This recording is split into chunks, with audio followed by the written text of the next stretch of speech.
Bonjour Bruno. Dalain, vous lancez Startup 30. Je ne sais pas comment le qualifier. On parle de formation, de défis, de façon de voir l'entrepreneuriat. Qu'est-ce que c'est Startup 30? Ça se veut une combinaison de formation, mais aussi une communauté d'intérêt. Parce que quand on démarre une entreprise, c'est ça qu'on cherche à droite, à gauche, de l'information sur savoir comment on lance ça, cette entreprise-là. Peu de gens ont des entrepreneurs autour d'eux. Fait que oui, le volet formation est important parce que c'est quand même complexe lancer une entreprise, mais ça se veut aussi simple avec l'effet de communauté parce qu'on veut que les gens qui participent à Startup 30, autant les entrepreneurs en herbe que les spécialistes, partagent leur passion et qu'on aide des gens à réaliser leur rêve d'entreprise. Fait que c'est une combinaison entre une formation, des outils pour démarrer son entreprise et aussi une communauté d'entrepreneurs. Ça vient d'où cette idée-là? En fait, ça vient du fait que moi, j'ai eu la chance, en fait, de démarrer 8 entreprises au cours de ma carrière et de les vendre aussi. Là. Donc, j'en ai jamais fermé. J'ai jamais eu cette expérience plate-là de fermer une entreprise. Et à 53 ans, ben, je me suis dit que ça serait le fun de redonner à la communauté entrepreneuriale, aider des gens à réaliser leur rêve d'entreprise.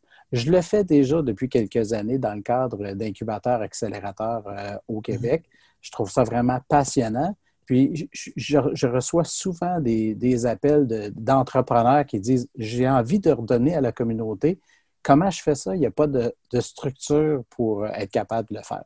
Donc, l'idée est venue il y a des gens qui ont envie de démarrer des entreprises, il y a des gens qui ont envie d'aider des entrepreneurs en herbe. Bien, pourquoi on ne créerait pas une communauté puis mettre tout ce beau monde-là ensemble? Quand on regarde votre parcours, c'est quand même 8 entreprises. Puis à un moment donné, bien, vous l'avez mentionné, vous commencez à coacher des entrepreneurs. Et je me demandais, qu'est-ce que vous avez appris de ce temps passé à coacher ces entrepreneurs à cette époque-là? La première chose, c'est que lorsqu'on a une idée de démarrage d'entreprise et qu'on n'a pas la chance d'avoir des entrepreneurs autour de soi, c'est pas simple de trouver l'information. Il y a des programmes gouvernementaux qui peuvent aider, mais il n'y a pas beaucoup de support pour démarrer des entreprises, encore moins du support financier, mais juste au niveau de OK, comment je m'y prends après avoir eu une bonne idée, comment je fais pour démarrer mon entreprise? Il y a tout type d'entreprise. Là. On peut être un travailleur autonome, on peut être quelqu'un qui a envie de démarrer une structure, une PME avec soit des actionnaires ou des employés, mais après avoir pris la décision de démarrer une entreprise, bien, je m'adresse où? Je fais ça comment si je ne connais personne autour de moi? Donc, c'est la raison principale. Alors, pour répondre à ces besoins, vous créez Startup 30. Qu'est-ce qu'on va trouver comme formation? Oui, bien, en fait, au début, comme dit la première question que vous m'avez posée, est-ce que c'est un défi? Bien, ça reste un défi, le lancement d'une entreprise. Donc, on essaie de couvrir en 30. En fait, ça s'appelle Startup 30 parce qu'on a décidé de diviser la formation et les sessions en 30 blocs. Donc, on touche tous les éléments de démarrage d'entreprise. On débute avec les valeurs de l'individu qui a envie de démarrer une business. Donc, c'est sûr que l'entreprise que la personne va démarrer va être basée sur ses valeurs fondamentales de base. Donc, avant de commencer à travailler sur la mission, la vision, qu'est-ce que je veux faire avec mon entreprise, bien, on part de qu'est-ce que j'ai envie de faire moi. Souvent, quand on est en couple ou on fait partie d'une famille aussi, la décision de démarrer une entreprise, c'est une décision de groupe. Donc, c'est quoi nos valeurs? Est-ce qu'on a des volets environnementaux? Est-ce qu'on veut redonner à la communauté? Qu'est-ce que l'on veut créer et qui va nous perdurer? Donc, on débute avec l'individu. Puis par la suite, on débute les structures. Fait qu'on travaille évidemment la mission, la vision de l'entreprise, mais surtout le modèle d'affaires. Donc, quelle est la clientèle cible qu'on vise, quel type de problème on veut régler, quel genre d'entreprise on veut faire, est-ce que c'est une incorporée, une enregistrée, on veut faire une coop, c'est un organisme sans but lucratif. Donc là, je viens de vous énumérer des volets légaux, fait qu'on touche aussi à tout le volet légal, marque de commerce, les brevets, les modèles d'affaires. Comment je démarre ça au niveau des ventes? Fait, quels sont mes clients idéaux? Comment je fais de la vente en ligne? Comment j'utilise les plateformes pour faire de la publicité numérique et, bien évidemment, comment je fais pour m'améliorer de façon continue. Parce qu'un démarrage d'entreprise, c'est pas je travaille pendant un an puis je vais voir dans un an si mon projet a fonctionné. Donc, l'idée, c'est d'être en amélioration continue. Fait que comment on met en place des techniques pour être en mesure de s'améliorer de façon continuelle et de répondre à un réel besoin de client. Parce que si on ne répond pas à un besoin, si on ne règle pas un problème d'un client, que ce soit un consommateur ou une entreprise, bien, mon modèle d'affaires ne tient pas la route parce qu'il faut que je règle un problème de quelqu'un ou d'une entreprise pour qu'il me paye. Donc, c'est tous ces éléments-là qu'on essaie de vulgariser et c'est surtout pas un modèle de classe où on ne veut pas ressembler à une université ou à un cégep. Ce n'est pas des cours magistraux. Donc, c'est vraiment des formations et les gens, à la fin d'une formation, à la fin d'une mission, en fait, de la journée, ils vont pouvoir dire, bien, j'ai appris quelque chose, mais j'ai surtout un gabarit et des outils pour m'aider. Et là, évidemment, bon, ben, COVID oblige et distanciation sanitaire oblige aussi. Vous avez décidé d'offrir cette formation, ce suivi avec les entrepreneurs en ligne.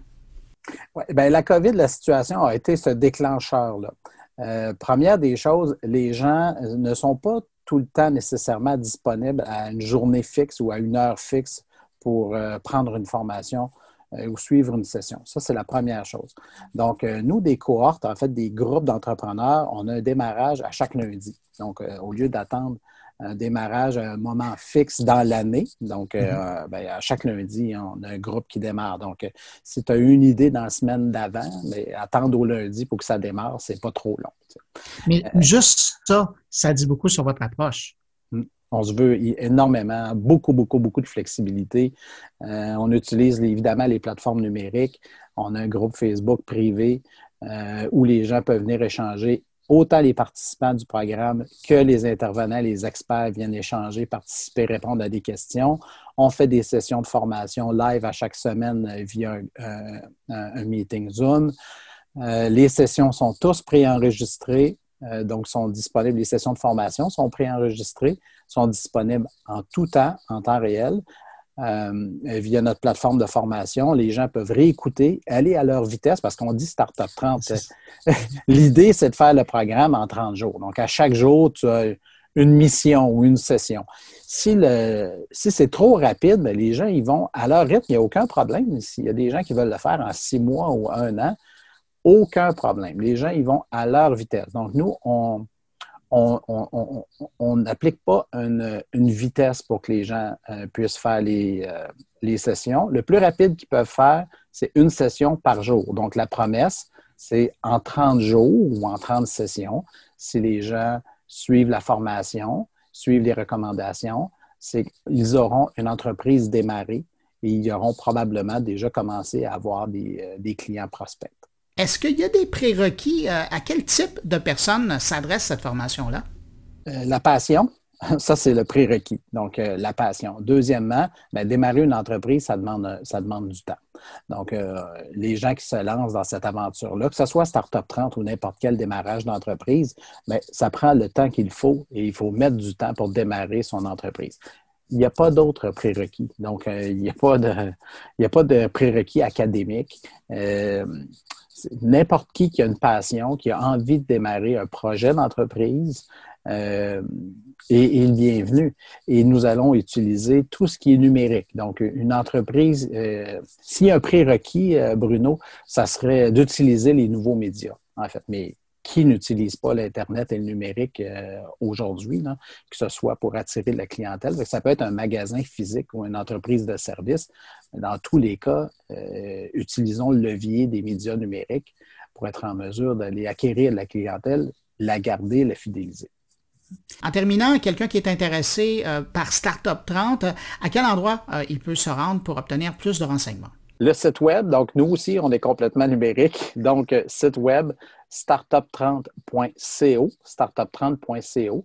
On a aussi un groupe Facebook, Startup 30. Vous faites la recherche dans Facebook, puis vous allez voir sortir rapidement la page Startup 30. Dalen Gay, initiateur de Startup 30, merci d'avoir répondu à mes questions. Puis, bonne prochaine cohorte. Merci.